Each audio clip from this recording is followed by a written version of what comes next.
Global స్టేజ్లో మీ దేశం యొక్క పవర్ ఎంత అంటే ఎలా చెప్తాం? సో మీరు మీ పవర్ని చూపించుకోవాలి కదండి. మీరు ఎక్కడ ఉన్నారు ఆ దేశ పౌరులు ఆలోచిస్తారు కదా.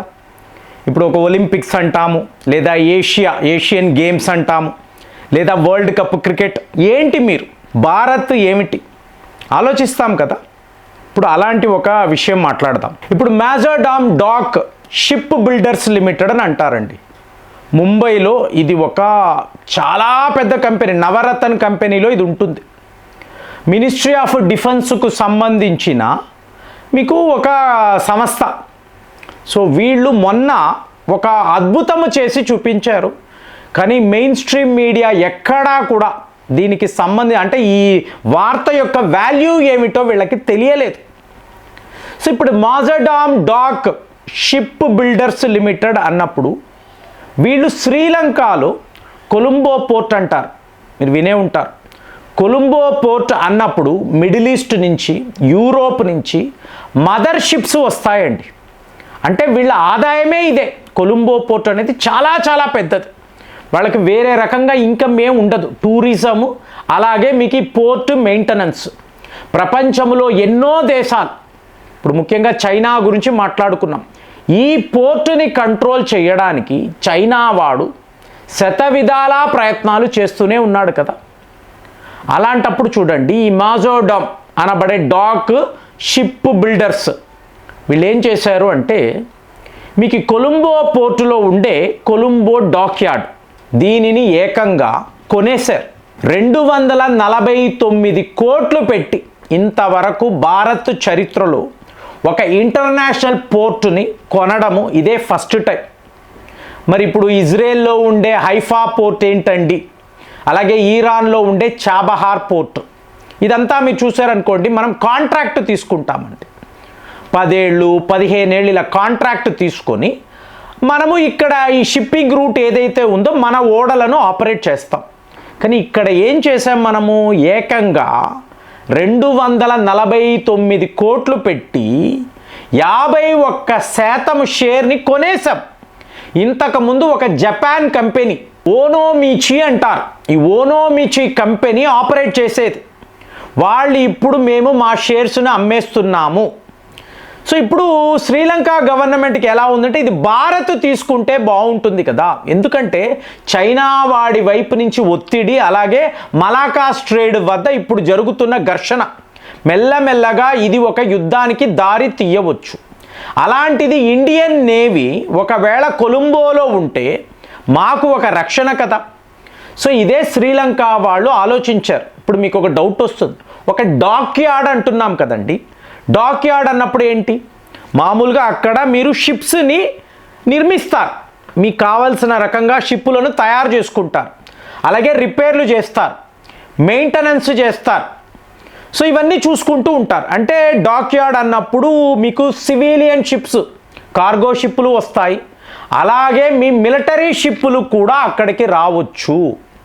అంటే స్ట్రాటజికల్ లొకేషన్ అన్నమాట. దానినే మనము చూసాం. మీకు మొన్న కూడా మాట్లాడాను, ఒక 100 షిప్పులకు మనం బెర్త్ ఇచ్చాం. ఎక్కడ, కేరళలో ట్రివాండ్రం వద్ద. వీళ్ళందరూ అక్కడ చిక్కుకుపోయి ఉన్నారు కదండి, స్ట్రైట్ ఆఫ్ హార్మోస్ వద్ద. సో ఒకవేళ స్ట్రైట్ ఆఫ్ హార్మోస్ని దాటితే ఎక్కడ మేము మా ఓడలను ఆపాలి? మీకు తెలుసో తెలియదో బై డిఫాల్ట్ శ్రీలంకకే మీకు ఈ ఓడలు వస్తాయండి. సో ఇప్పుడు మనం ఏం చేస్తున్నాము, ట్రివాండ్రం వద్ద ఇలాంటి ఒక ఫెసిలిటీని పెట్టాం. 5 మదర్ షిప్స్ ఇక్కడికి వచ్చి డాక్ అవ్వచ్చు. సో మన ఓడలే ఇప్పుడు శ్రీలంక దాకా వెళ్తాయి. వెళ్ళిన తర్వాత పెద్ద పెద్ద మదర్ షిప్స్ ఉంటాయి. భారత్ నుంచి మన చిన్నపాటి ఓడలు వెళితే మీకు ఆ షిప్పుల్లో ఉండే సరుకులను తీసుకొని మళ్ళీ మనం భారత్ దాకా, అది ముంబై అనండి, మంగళూరు అనండి, కేరళ, ఇక్కడికి వస్తాయి. సో ఇప్పుడు మనం ఏం ఆలోచించాం, డైరెక్ట్గా మీకు ఈ డాక్ యార్డ్నే కొనేస్తే ఖర్చు చాలా ఎక్కువ. కానీ మినిస్ట్రీ ఆఫ్ డిఫెన్స్ ఏం ఆలోచిస్తుంది, చైనా వాడిని కట్టడి చెయ్యాలి అంటే మన ఇండియన్ నేవీ అక్కడ దాకా వెళ్ళాలి. మలాకా స్ట్రైట్ వద్ద ఎలాగో మనం ఉంటాం, కానీ ఇండియన్ ఓషన్ రీజన్లో ఇప్పుడు ఫర్ ఎగ్జాంపుల్ ఒరిస్సా వద్ద మనం ఒక మిసైల్ టెస్ట్ చేస్తున్నాం అనుకోండి, బ్రహ్మోస్ హైపర్సానిక్ మిసైల్ లేదా అగ్ని సిరీస్, పృథ్వీ సిరీస్ చేస్తున్నప్పుడు చైనా వాడు ఏం చేస్తాడు, యువాన్ వాంగ్ సిరీస్ స్పై షిప్పులు, రీసెర్చ్ ఓడలు అంటాడు, వాటిని తీసుకువచ్చి మన మిసైళ్ళ యొక్క శక్తి ఎంత, ఏ పవర్లో, ఏ రేంజ్లో, ఎలాంటి మీకు ఫ్రీక్వెన్సీస్లో వీటిని మనం పరీక్షలు చేస్తున్నాము కీన్గా గమనిస్తూ ఉంటాడు. సో ఇప్పుడు అదే మీ ఓడలు శ్రీలంక దాకా వెళితే, మీ నేవల్ షిప్స్ అక్కడ ఉన్నప్పుడు చైనా వాడు దగ్గర దాకా రాలేడు కదా, సో ఎక్కడో దూరంలో ఉంటాడు. ఇప్పుడు అదే కదండి వాడు చేస్తున్నది, డైరెక్ట్గా శ్రీలంక దాకా వస్తున్నాడు. మనం చెప్తున్నాం వాడిని అలో చెయ్యకండి అని చెప్తున్నాం, కానీ వాడు శ్రీలంకను బెదిరిస్తున్నాడు. ఇన్ని వేల కోట్లు నీకు అప్పు ఇచ్చున్నాను, అలాంటిది నన్ను రావద్దు అంటావా, బెదిరిస్తాడు. శ్రీలంక చిన్న దేశం భయపడుతుంది. కానీ ఇప్పుడు శ్రీలంక ఎందుకు భారత్ను కోరుకుంటుంది? మీరు చూడండి, ఇంటర్నేషనల్ మానిటరీ ఫండ్ వద్ద అప్పులండి, వరల్డ్ బ్యాంక్ దగ్గర కూడా వీళ్ళు అప్పులు తీసుకున్నారు, కట్టలేకపోయారు. ఎవరండి రెస్క్యూ చేశారు? భారతే కదా. ఆ క్రెడిట్ లైన్ ఇవ్వడము కాదు, మీకు ఐఎంఎఫ్కి గ్యారంటీ ఇచ్చాం, మనం గ్యారంటీగా నిలబడ్డాం, మేము ఉన్నాము, శ్రీలంక వాళ్ళు అప్పులు తీరుస్తారు, మీరు వరి అవ్వకండి. సో ఎంత పెద్ద రిలీఫ్ ఆ దేశానికి.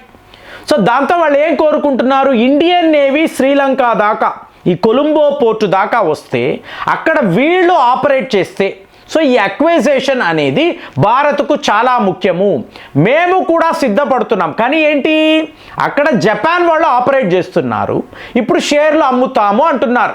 మీరు నమ్మరు ఫ్రెండ్స్, 40 దేశాలండి ఈ కొలంబో డాక్యార్డ్ను పొందడానికి 40 దేశాలు పోటీలో ఉన్నారు. సో వీళ్లను మించి మనము ఇక్కడ నిలబడి శ్రీలంక దగ్గర కొలంబో పోర్టుని ఇలాగ డాక్యార్డ్ని కొనుక్కోవడం, కాంట్రాక్ట్ కాదండి, కొనుక్కోవడము ఎంత పెద్ద వార్త, ఇదే మామూలు విషయం కాదు.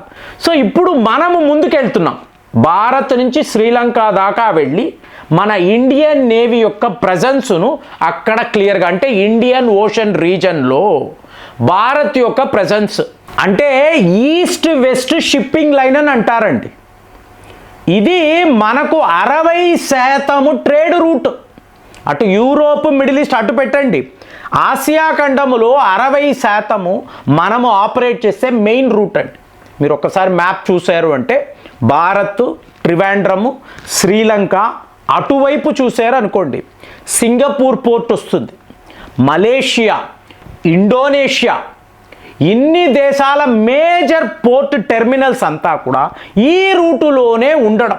అలాగే మనము తలుచుకుంటే చైనా వాడిని కూడా కట్టడి చెయ్యగలం. మీకు అర్థమైందా అండి ఎంత ఒక స్ట్రాటజిక్ లొకేషన్ అంటే, మన డిఫెన్స్ రంగానికి సంబంధించిన అతి ముఖ్యమైన క్రిటికల్ పోర్టుగా ఇది మారబోతుంది. అలాంటిది ఇంతంత డబ్బు పెట్టి మనం కొన్నాము అన్నప్పుడు, ఇప్పుడు అదే మీరు చాబహార్ అన్నారు అనుకోండి, అటు మీకు యూరోప్ దాకా, రష్యా దాకా అన్నప్పుడు ఈరాన్కి 1000 కోట్లు ఇవ్వడానికి కూడా మనం సిద్ధపడ్డాం. సో మన oil warehouses, godowns Iran వాళ్ళు ఇప్పుడు మెయింటైన్ చేస్తున్నారు. రేపు ఈ 3 వారాలు ఈ సీజ్ ఫైర్ అన్నారు చూసారా, టకా టకా టకా స్ట్రైట్ ఆఫ్ హార్మస్ నుంచి మనము భారత్ దాకా తీసుకురాగలిగితే ఫ్రెండ్స్, ఇది ఒక మేజర్ క్రైసిస్లోకి వెళ్ళే వ్యవహారం అండి. ముందే మనం మేల్కోవాలి. కాబట్టే మన మినిస్ట్రీ ఆఫ్ డిఫెన్స్ కొనేసామో అనుకోండి, ఈ ఏరియా అంతా కూడా మనకు సెక్యూర్ అయిపోతుంది. సో భారత్ యొక్క నేవీ ఇక్కడ ఉండి చైనా అనండి, అలాగే మీకు సౌత్ ఈస్ట్ ఏషియాలో ఉండే దేశాలు, వాళ్ళ మీద మనం క్లియర్గా నిఘా పెట్టగలము. అలాంటి ఒక పరిస్థితిని మనం క్రియేట్ చేసుకున్నాము. ఇంత పెద్ద అక్వైజేషన్, ఒక ఇంటర్నేషనల్ పోర్టుని జపాన్ నుంచి కొనడం అనేది ఎలాంటి ఒక వార్త, మీకేమనిపిస్తుంది? కామెంట్స్లో రాయండి. మళ్ళీ వచ్చే వీడియోలో కలుద్దాం. జై హింద్.